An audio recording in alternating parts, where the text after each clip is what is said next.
Hello everyone, मैं हूँ आशिका सिन्हा और स्वागत है आपका बेसिक शिक्षा के इस ऑनलाइन लर्निंग प्लेटफॉर्म पे। आज की इस वीडियो में हम लोग बात करने वाले हैं सीयूईटी यूजी हिस्ट्री के एग्जाम पैटर्न के बारे में। तो जैसा कि आपको पता है कि एनटीए इस एग्जाम को कंडक्ट कराती है, तो आज हम लोग देखने वाले हैं कि आपके एग्जाम में कितने क्वेश्चन आते हैं, कैसे आते हैं, ठीक है, ऑब्जेक्टिव होते क्या होते हैं। तो बेसिक अंडरस्टैंडिंग आपको होगी ही। साथ साथ हम लोग इसके ट्रेंड एनालिसिस की भी बात करेंगे कि कौन से चैप्टर से आपके कितने सवाल पिछले कुछ सालों में आए हैं, जिससे आपको समझ में आएगा कि कौन सा जो आपका चैप्टर है या कौन सा जो आपकी किताब है वो आपके लिए इंपॉर्टेंट रहने वाली है। क्योंकि आपको पता है कि 3 बुक्स चलती हैं आपकी हिस्ट्री की, है ना। तो पार्ट 1, पार्ट 2, पार्ट 3, तो हम लोग देखेंगे कि कौन से चैप्टर से कितने क्वेश्चंस आए हैं, 25 में हो, 24 में हो, सबकी हम लोग बात करेंगे, ठीक है। तो सबसे पहले अगर बात करते हैं तो यहाँ पे आता है, बहुत सारी चीजें हम लोग पहले तो इस सीरीज में कवर करने वाले हैं।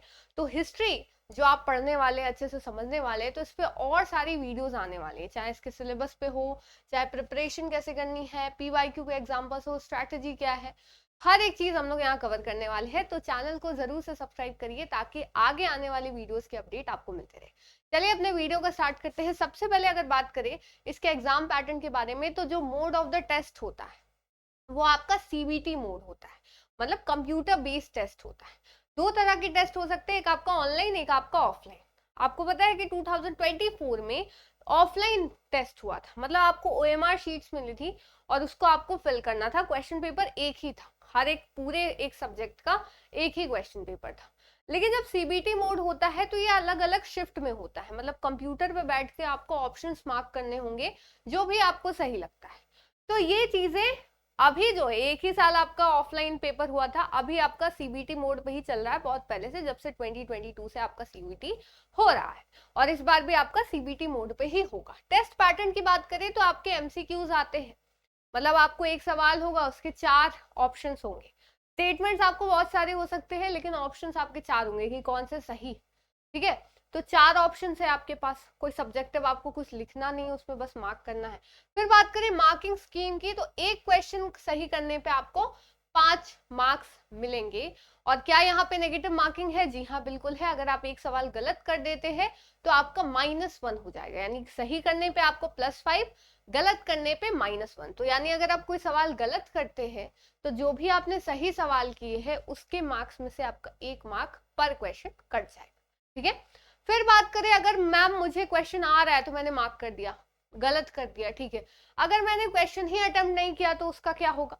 मान लेते 50 क्वेश्चन आते हैं और उसमें से मैंने 45 ही बनाए, 5 क्वेश्चन मैंने नहीं बनाए, तो क्या होगा? तो 5 क्वेश्चन का आपको कुछ भी नहीं, 0 मिलेगा, ना आपका -1 होगा, ना आपका +5 होगा, आपको 0 मिलेगा, ठीक है। फिर आते हैं मीडियम ऑफ पेपर, कि मैं हिंदी मीडियम की छात्रा हूँ या मैं इंग्लिश मीडियम का छात्र हूँ, तो क्या कितने मीडियम से मेरा पेपर आएगा? तो 13 इंडियन लैंग्वेजेस है, असमिस, बंगाली, इंग्लिश, गुजराती, हिंदी, कन्नड़, मलयालम, मराठी, पंजाबी, उड़िया, तमिल, तेलुगु एंड उर्दू। तो ये आपके 13 लैंग्वेजेस में पेपर होता है। आप जिनमें मतलब इनने सारे लैंग्वेज में से जिसमें भी आप कंफर्टेबल हो, आप उसमें ये पेपर दे सकते हो, ठीक है। तो ये तो हो गई हमारे एग्जाम पैटर्न की बात। अब जानते हैं कि आपका पेपर जो है वो, आपका सिलेबस तो पता ही है कि 3 बुक्स है, हम लोग उस पर डिटेल में और बात करने वाले हैं कि क्या कौन सा सिलेबस आपको, मतलब कौन सी बुक आपको कैसे कवर करनी है।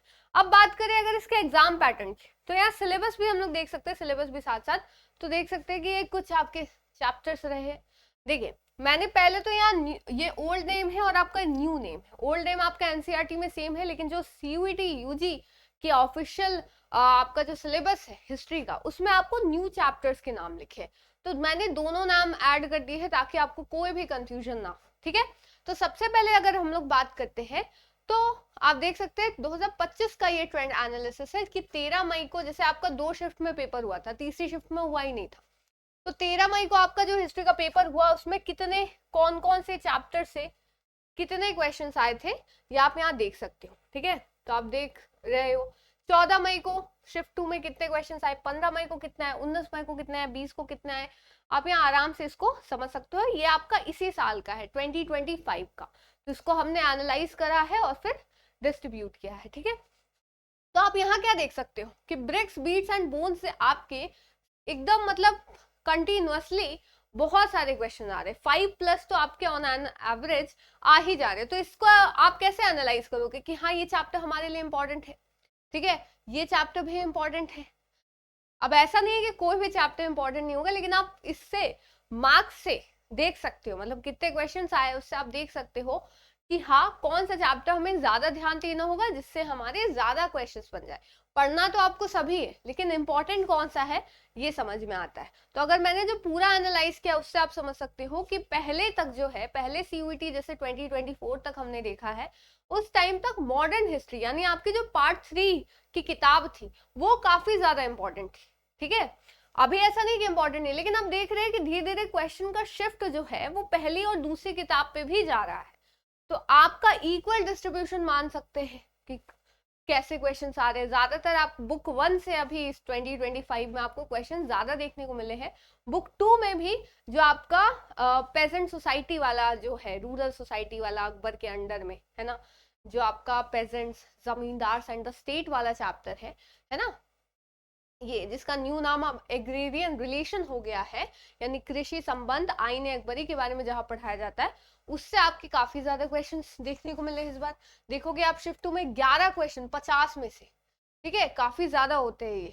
8 क्वेश्चन, 7 क्वेश्चन, ऐसी जो है वो क्वेश्चंस आपको देखने को मिल रहे हैं। Mahatma Gandhi and the nationalist movement जो है आपका 11th चैप्टर, वो आपका जब से सीयूईटी हो रहा है तब से आपका इंपॉर्टेंट है। हर एक एनसीईआरटी में सबसे इंपॉर्टेंट चैप्टर इसमें आता है, ठीक है। आप देख सकते हो 9 क्वेश्चन, 7 क्वेश्चन, 8 क्वेश्चन, 8 क्वेश्चन, ठीक है। फ्रेमिंग द कॉन्स्टिट्यूशन भी है, लेकिन आप ऐसे करके एनालाइज कर सकते हो कि कहाँ कहाँ से आपके क्वेश्चन आते हैं और कौन कौन सा क्वेश्चन आपके लिए इंपॉर्टेंट है। अब हम लोग बात करेंगे 2024 के, जहाँ पे एक ही पेपर हुआ था। तो आप यहाँ देख सकते हैं कि to the eyes of traveller से आपका एक मैथ द कॉलम आया था जो इजी लेवल का था। भक्ति सूफी ट्रेडिशन से आपके 3 सिंगल चॉइस वाले आए थे, एक स्टेटमेंट वाला आया था। इंपीरियल कैपिटल विजयनगर से 2 क्वेश्चन आए थे। जमींदार वाले से आपका एक ही क्वेश्चन आया था, देख सकते हो। लेकिन इस बार 2025 में क्या किया, बहुत ज्यादा। इसीलिए मैंने कहा है कि आपको फोकस तो रखना है, लेकिन ऐसा नहीं कि कुछ पढ़ना नहीं है कि इसको पढ़ लिया इसको छोड़ देते, पढ़ना आपको सब है, ठीक है। फिर रेबल्स एंड द राज से Mahatma Gandhi and the national movement आप देख सकते हो। Framing the constitution, bricks, speech and bones, ये सारे से आपके इतने सवाल आते हैं।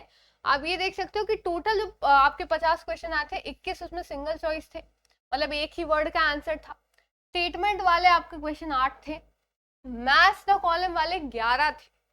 और यही सबसे इजी होता है, अगर आपने बेसिक फैक्ट्स याद कर लिए ना, जैसे हड़प्पा में आपके साइट्स है वो कहाँ है, ये सिंपल सा आपका क्वेश्चन आ जाता है। हड़प्पा वाले कहाँ से क्या मंगाते थे, ये आपका क्वेश्चन आ जाता है ऐसे। पैराग्राफ बेस्ड आपके 10 थे, 10 क्वेश्चन मतलब 2 पैराग्राफ आते हैं चैप्टर से, उसमें से 5-5 क्वेश्चन आते हैं, ठीक है। तो ये आप इजी मीडियम हार्ड भी देख सकते हो कि 13 हार्ड आपके सवाल आए थे, 17 मीडियम थे और 20 आपके जनरली इजी ही थे। तो ऐसे करके आपका जो सवाल है वो पूछा जाता है, ठीक है। तो match the following, single choice, ऐसे ऐसे जो है चीजें पूछी गई थी।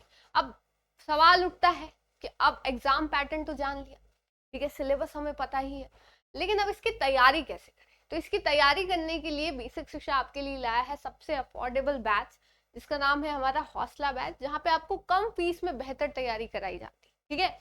जहाँ पे आपको डिटेल थ्योरी क्लासेस, नोट्स की PDF, practice set, test series सब कुछ मिलता है। जहाँ पे जो आपके प्रिपरेशन के लिए सबसे बेस्ट आपको मटेरियल जो प्रोवाइड किया जा सकता है वो यहाँ पे हम आपको प्रोवाइड करने वाले हैं। हिस्ट्री में जैसा कि आपको पता है कि जब तक आप कॉन्सेप्ट नहीं समझोगे तो आप फैक्ट वाले क्वेश्चन तो कर लोगे, लेकिन अगर आपको कॉन्सेप्ट नहीं समझ में आएगा तो आप स्टेटमेंट वाले क्वेश्चन नहीं कर पाओगे। तो ये सारी चीज हम लोग आपको प्रोवाइड करने वाले हौसला बैच में, ठीक है। बाकी अगर आपको कोई भी दिक्कत हो तो आप नीचे आपको नंबर शो हो रहा होगा, वहां पे आप कॉल कर सकते हैं, नहीं तो आप हमारा बेसिक शिक्षा ऐप इंस्टॉल कर सकते हो, जहां पे आप इंस्टॉल करके अपना कोर्स सिलेक्ट करके हमारा हौसला बैच जो है वो ज्वाइन कर सकते हो, ठीक है। अब ये सारे जो है हमारे सिलेक्टेड स्टूडेंट्स हैं, चाहे हम लोग बीएचयू की बात करें, ठीक है, दिल्ली यूनिवर्सिटी की बात करें, तो ये सारे सिलेक्टेड स्टूडेंट्स, मतलब बैच है तो रिजल्ट भी हमें देखने को मिलता है, चाहे वो 2025 की बात करें, 24 की, 23 की, 22 की, और भी पहले भी जब सबके अलग अलग एग्जाम्स होते थे तब भी, ठीक है।